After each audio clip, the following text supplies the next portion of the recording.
Yes. LOP is coming. Please, we have many things here too.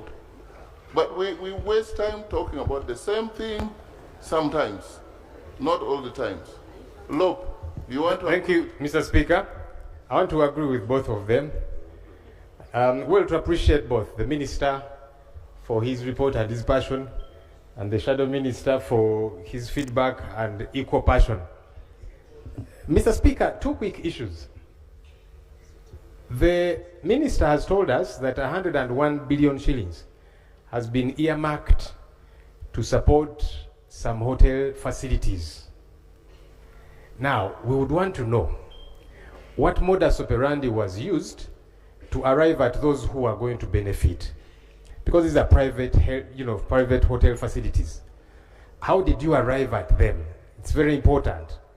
And again, there's two elements therein. There are those which are going to get some kind of credit facility, then there are those which are getting funding, a donation from government. So you need to clarify that, because your statement here is saying the funding will facilitate renovation works. That's number one. Then on the other end, provide interest support through UDB.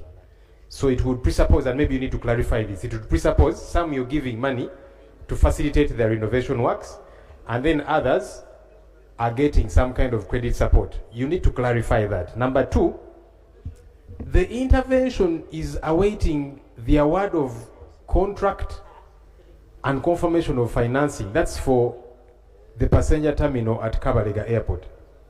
AFCON is next year. I am a little bit worried. Mr. Speaker, in 2007, we had CHOGM here. I was a journalist, and I covered CHOGM. We totally mishandled CHOGM. 2 days before the arrival of the Queen, they were giving money to this kind of hotels to build rooms. They were planting trees along Entebbe Road 2 days before the Queen arrived. We don't want to see a repeat of CHOGM, and so we are concerned. By the way, we all want AFCON 2027 to be a success, because we all get to benefit. Yes. So when it is mishandled, we all get to suffer. So I'm very concerned about these two issues. There are 101 billion. That's a lot of money. And finally, Mr. Speaker, I think it would be good for the Minister to appraise this House on a monthly basis, because we have a few months to CHOGM. Would want to know on a monthly basis, because that money is appropriated here. What did I say? I said CHOGM. There you are. I pray for you, by the way. People went to jail after CHOGM. Yes. I hope you don't go to jail. So you need to handle this docket very, very carefully, because we saw what happened with CHOGM. It was a mess.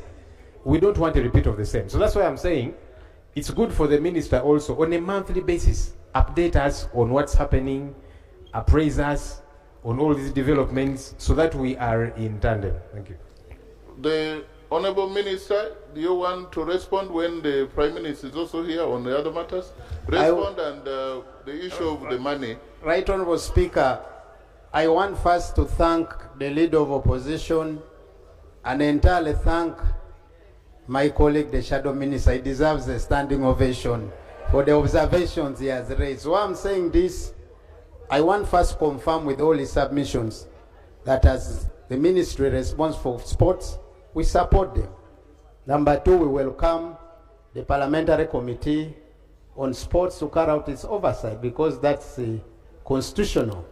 Number three, I'm ready, and the Ministry is ready to cooperate with you to visit all these projects. Number three, those which are under our mandate as a Minister of Education and Sports are sporting. Like in my statement, I didn't mention clearly, this is ministry by ministry approach. For instance, if you talk about roads, this work is being undertaken by Minister of Works and Transport. If you talk about airport, it's under the Minister of Works and Transport. If you talk about the contractors in different sectors, it's according to the procurement methods used by those respective sectors. So I wanted first to make that clear. But to the specifics, 101 billion, Right Honorable Leader of Opposition, is a loan facility which government has earmarked to give to the selected hotels. I will talk about the selected hotels. That loan facility, what government has done, you all know that the lending rates of UDB is 12%. Here we discuss that can we give them at 5% so that we are able to give them, and then also can we talk about the time, the duration of the facility.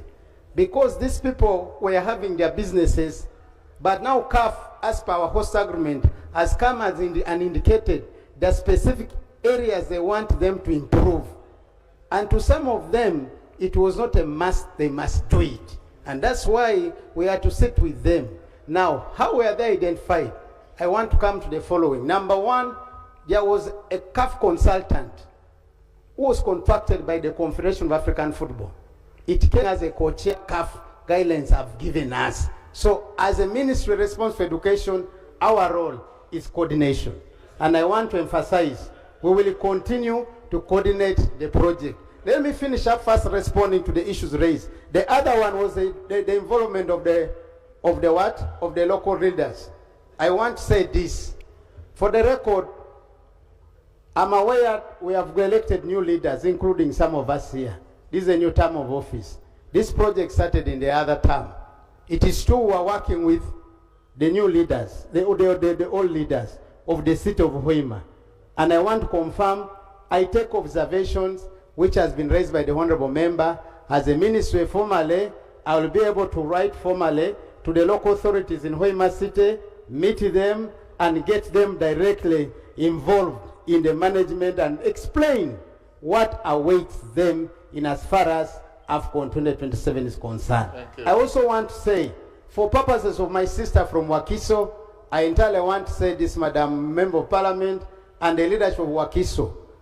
The RCC, and in line with the host agreement between Uganda and CAF, one of the representatives of the local authorities is meant to be in the local organizing committee. And I want to confirm, for Wakiso, the resident city commissioner, the RDC of Wakiso, is a member on the local organizing committee. For Hoima, RDC, for Hoima, can I please protect the right most speaker?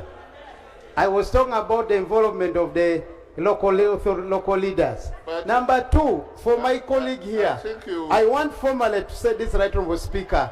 I will be able to formally communicate and have an engagement with my colleagues of the members of parliament from Wakiso as a whole. Because if you look at what we are doing in the entire project, is by the way, Wakiso, Nambole is Wakiso. And okay. I want to say this, honorable colleagues, with your permission, that can I proceed and finish?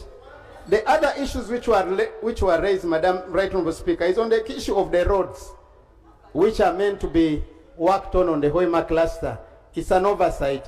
I promise to communicate formally to you from my statement. I'd actually made it was within, but the first one is the Rujumba Road, which is going to have an interloop to the city in Hoima. That one is meant to be tarmac. Last but not least, Right Honorable Speaker, timely report to Parliament. Mr. Speaker, you are the originator of the order paper. I'm at your service as a minister in the docket of education to report to Parliament as when is agreed. The other one is only, I think, Right Honorable Speaker, those were the main issues which have been raised. But once again, I want to reiterate, government is committed to implementation of AFCON 2027. On the project becoming CHOGM, friends, I think we learn from different lessons. And I studied history. And the French word was a bobon what? They learned nothing and forgot nothing. I don't want to be that student who learned nothing and forgot nothing. The Minister of Education and Sports is clearly headed by the First Lady. We are managed very well. This project will be implemented without learning nothing.